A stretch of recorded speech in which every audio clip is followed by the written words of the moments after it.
नमस्कार दोस्तों। तो आज एक नया वीडियो। एक कंपनी में इंटरव्यू है और कंपनी वैसे अच्छी है। लेकिन इंटरव्यू किस बात का है कि जो विकलांग लोग हैं, डिसेबल्ड लोग हैं, उनकी देखभाल करने के लिए एक मैनेजर की उन्हें ज़रूरत थी। तो 11 बजे का इंटरव्यू था और स्ट्रिक्ट लिखा था उसमें कि 11 बजे इंटरव्यू है, 15 मिनट पहले ही आप पहुंच जाइए गेट के पास। 11 बजे गेट खुलेगा और उसके बाद हम आपको अंदर आने की परमिशन नहीं देंगे, इजाज़त नहीं देंगे। ओके। तो 8-10 लोग आ गए। सबसे सामने एक बुजुर्ग महिला खड़ी है। उम्र लगभग 60 है और वॉकर के सहायता से खड़ी है। माने वो खुद ही विकलांग है। उसके पीछे एक युवक और एक युवती खड़े हैं। उनके आपस से बातचीत से पता चलता है कि वे लोग दोस्त हैं, एक दूसरे को पहचानते हैं और इशारा कर रहे धीरे धीरे उस लेडी के तरफ देखकर बोलते हैं, अब लो यार, ये मैनेजर के पोस्ट के लिए अप्लाई कर रही है और खुद खड़ा नहीं हो पा रही है, लोगों को मदद करेगी। और हंस रहे हैं दोनों। और उनके पीछे और एक लगभग 40 साल का एक आदमी और खड़ा है। अच्छा है, मजबूत है। तो इस इंटरव्यू के लिए कुछ उम्र की कुछ सीमा नहीं थी। तो ऐसे 8-10-15 लोग खड़े हैं। खैर, और वो युवक और वो युवती, अब ये जो चौथे नंबर का जो आदमी खड़ा है वो भी सुन रहा है थोड़ी थोड़ी इनकी बातें। उनको अच्छा नहीं लग रहा है कि अरे वो लेडी ठीक है, इतनी उम्र में भी और डिसेबल्ड होकर भी कष्ट करने के लिए तो आई है, मुफ्त की रोटियां नहीं तोड़ना चाहती हो। तो बोले ठीक है भाई। और क्या आजकल की युवा पीढ़ी ढंग से वो विचार कर रहा है। उसी समय उसकी नज़र आती है कि ये युवक जो सामने खड़ा है, तो जो स्त्री खड़ी है सामने, सबसे सामने जो खड़ी है, उसका पर्स खुला हुआ है, कंधे पर लटक रहा है। तो उसमें से एक नोट का बंडल उसने निकाल दिया चुपके से और लड़की के पास दे दिया और लड़की ने अपने पर्स में रख दिया। फट से हो गए। तो ये युवक, ये जो चौथे नंबर का आदमी है, वो बोलता है, भाई तुम लोगों ने उनका पैसा लिया है। तो दोनों इसके ऊपर गर्म हो जाते हैं। बोले तुम्हें लज्जा नहीं आती, हमारे ऊपर तुम आरोप लगा रहे हो। बोले भैया मैंने खुद देखा है। और वो लेडी जो है शायद कम सुन पाती है, मालूम नहीं, उसको तो मालूम भी नहीं ऐसा कुछ हुआ है। तो उसके सामने जाके बोलता है कि मैडम आपका पैसा लिया है इन लोगों ने। और ये दो बोलते हैं नहीं लिया है, यह आदमी झूठ बोल रहा है। तो स्त्री बोलती है, बेटा छोड़ो, ये दो तो भद्र लोग दिख रहे हैं, अच्छे सज्जन दिख रहे हैं, ये जो बोल रहे हैं नहीं लिए है तो नहीं लिए होंगे। लेकिन मैडम आप आपका पर्स तो चेक कीजिए। ये चौथे नंबर का आदमी बोलता है, बेटा तुम जो बोल रहे हैं पूरा बंडल लिया है इन्होंने, इतना बड़ा बंडल लेके मैं कहाँ घूमूंगी इस उम्र में, तुम तो देख पा रहे हो मैं चल भी नहीं पा रही हूँ। तो शायद बेटा मैंने घर में ही रख दिया होगा, तुम चिंता मत करो। अब ये आदमी भी देखता है कि ये महिला इनसे उलझना नहीं चाहती है, शायद डर गई होंगी। और उसके चेहरे पे इस ढंग के भाव दिख रहे कि भाई बेटा तुम भी शांत हो जाओ, मैं इस झमेले में नहीं पड़ना चाहती। और बोलती बेटा मैं तुम्हारे पास आके खड़ा रहना चाहूँगी। तो दो युवक युवती तो बड़े खुश हो गए कि चलो एक बला टल गई है। और इस चौथे नंबर के आदमी को भी डांटते, देखा ना बोले आप खाली पीली हमारे ऊपर इल्ज़ाम लगा रहे थे, माइंड योर ओन बिजनेस वगैरह वगैरह। तो ये भी शांत हो जाता है। खैर, अब बराबर 11 बजे वहाँ का दरबान आया और बोलते हैं अभी आप लोग अंदर आइए। तो दो वो युवक और युवती तो फट से जा रहे। उसी समय ये स्त्री बोलती है, बेटा मुझे ज़रा बाथरूम जाना है। थोड़ा सा मेरा वॉकर और ये पकड़ के रहोगे? हाँ, बोले कोई बात नहीं। अब देखिए लगभग 11 बज गए थे, उन लोगों ने बोला था कि 11 बजे के बाद हमको अंदर नहीं आने देंगे। या फिर बोलती है, अच्छा बेटा तुमने मेरी पहले ही बहुत मदद की, छोड़ दो, तुम छोड़ो, अभी इंटरव्यू का टाइम भी हो गया। पीछे के जो लोग रहते हैं उनको बोलते, आप में से कोई मेरा वॉकर पकड़ेगा, मैं ज़रा वॉशरूम जाकर आती हूँ। बाजू में वॉशरूम था और मेरी जो बैग है वो भी थोड़ा सा तकलीफ होगी।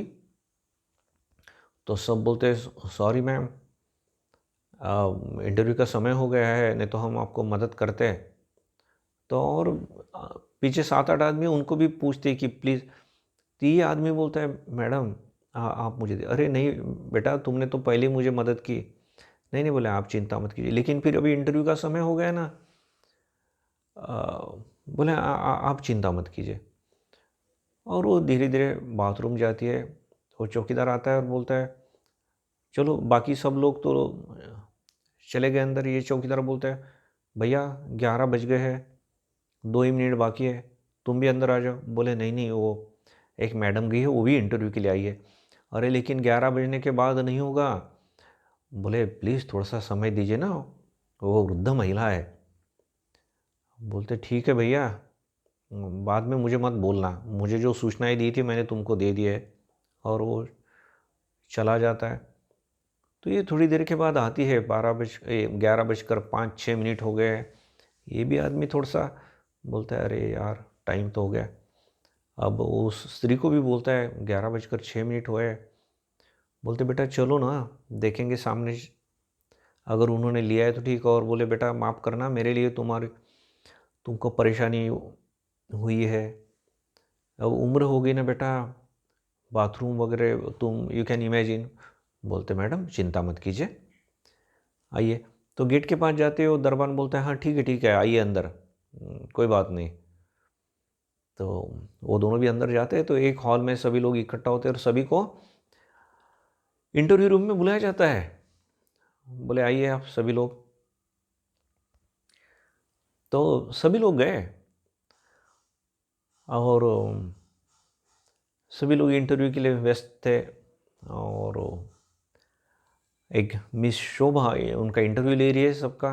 कुछ कॉमन प्रश्न पूछे, आप लोगों की फाइल वगैरह तो मैंने देखी है, आप लोग का एजुकेशन वगैरह वगैरह वगैरह, और सब उसमें ही व्यस्त है। तो ये जो वृद्धा थी वो तो सबसे पीछे बैठी हुई थी, उसकी तरफ किसी का ख्याल भी नहीं, अपने अपने, है ना, बोलते हैं ना, अपने अपने फिक्रों में जो भी है वो उलझा है। तो सब लोग, तो वृद्धा तो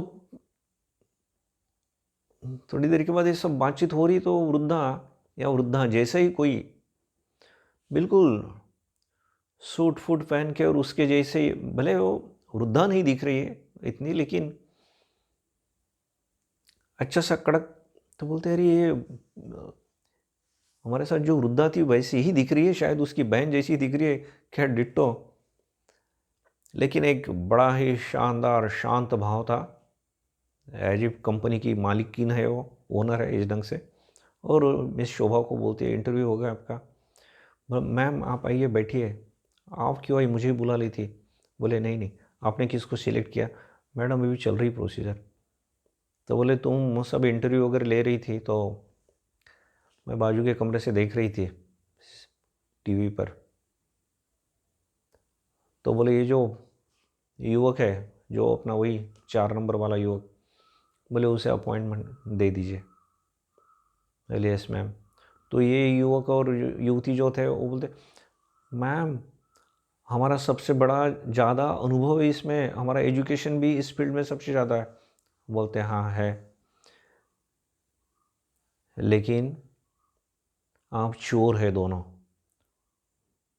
बोले हमने किसकी चोरी की है? बोले वो लाइन में एक वृद्धा खड़ी थी। तो यही जो स्त्री है ना, वही मेकअप करके, बिखरे बाल और सफ़ेद बाल वगैरह करके, वही थी मेकअप करके। बोले एक स्त्री के आपने पैसे चुराए हैं, और बोले जाते समय वो पैसे यहाँ रख देना। बोले नहीं मैम। बोले मैं पुलिस को बुलाऊँ क्या? मुझे मालूम है, और सीसीटीवी में से हम सब देख रहे थे। और बाकी लोगों को भी बोलते कि ठीक है आपके पास तजुर्बा है और ये है, सर्टिफिकेट है, लेकिन आपके पास एम्पैथी नहीं है। आप जिस पोस्ट के लिए आ रहे हैं, विकलांग लोगों की सहायता करने के लिए आ रहे हैं, उनकी मदद करने के लिए आ रहे हैं, लेकिन एक विकलांग मैं ही आपके लाइन में खड़ी थी भेज बदल कर, तो आप मेरी मदद करने के लिए नहीं आ रहे थे कोई, तो आप मेरी कंपनी के मैनेजर होकर क्या करेंगे? मुझे सिर्फ एजुकेशन डिग्री वाला नहीं चाहिए, जिसके पास हृदय है वो आदमी मुझे चाहिए। और बोले ये सिर्फ एक क्वालिटी मुझे इस आदमी में दिख रही, जो 4 नंबर का आदमी था। बोले भाई तुमको हम अपॉइंटमेंट लेटर अभी के अभी दे देते हैं। तो देखिए दोस्तों, इससे ना एक हम सीख सकते हैं कि ये जैसे सीसीटीवी से सब देख रही थी, वो सब कैमरे लगे हुए थे, वो सब उन्होंने नाटक किया था उन लोगों ने, तो भगवान भी ना ऐसा ही हमें देखते रहते हैं। हम कितनी डिग्री देते हैं लोगों के सामने, क्या बोलते हैं, क्या पेश करते हैं, that is not that much important. Inside हमारे हृदय में क्या है, हमारा हृदय क्या है, लोगों को कितना भी हम कुछ दिखाए, हम अंदर से क्या है वो मालूम है, भगवान को मालूम है। और भगवान वैसा ही फल हमें देंगे ही देंगे, भले परीक्षा लेंगे। देखिए उस आदमी को भी तो लग ही रहा था ना, 4 नंबर के आदमी को, अरे यार देखिए इंटरव्यू का टाइम भी अभी हो रहा है और ये महिला नहीं है। बोलते ठीक है भाई, जो होगा वो होगा, मैंने अपना धर्म नहीं छोड़ना चाहिए, है ना। तो परेशानी होगी लेकिन उसका फल मिलेगा ही मिलेगा।